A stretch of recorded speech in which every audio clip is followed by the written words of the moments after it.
আসসালামু আলাইকুম। আমি মোহাম্মদ সাইফুদ্দিন মোল্লা। মিউচুয়াল ফান্ড সম্বন্ধে আমরা সবাই কম বেশি জেনে শুনে এসেছি, কিন্তু আমরা এখনও মিউচুয়াল ফান্ড সম্বন্ধে সম্পূর্ণ অবগত নই।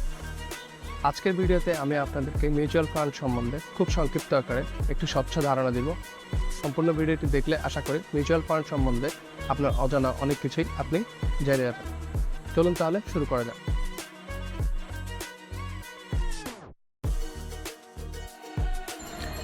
মিউচুয়াল ফান্ড এমন একটি ইনভেস্টমেন্ট সিস্টেম যেখানে আপনি একটা ফান্ড ম্যানেজমেন্ট কোম্পানি সিলেক্ট করে সেইখানে আপনি অ্যাকাউন্ট খুলে টাকা জমা রাখবেন।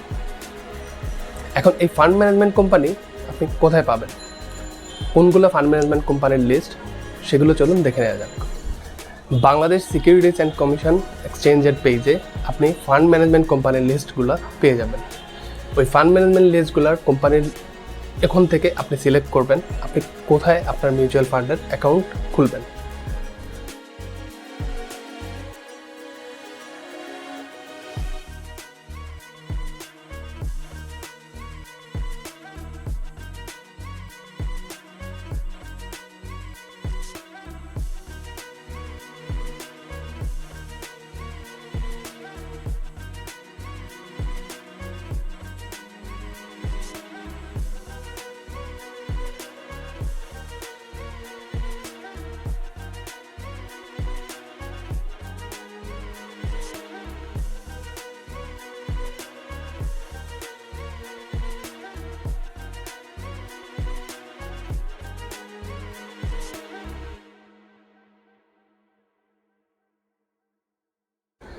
অ্যাকাউন্ট খোলার পর আপনি যেই টাকাটা জমা করবেন সেই টাকাটা দিয়ে আপনার ফান্ড ম্যানেজার আপনার হয়ে বিভিন্ন ধরনের একত্রীভূত করে শেয়ার কিনে থাকবে।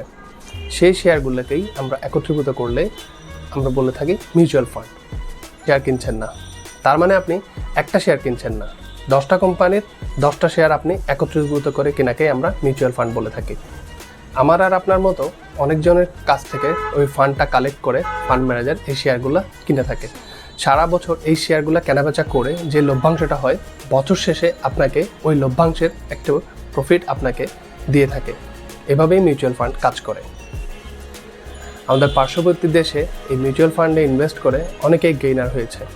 লং টার্মের জন্য যেমন 3 থেকে 5 বছর সময়কালের জন্য মিউচুয়াল ফান্ডে আপনি টাকা জমা করা ইজ এ বেস্ট অপশন।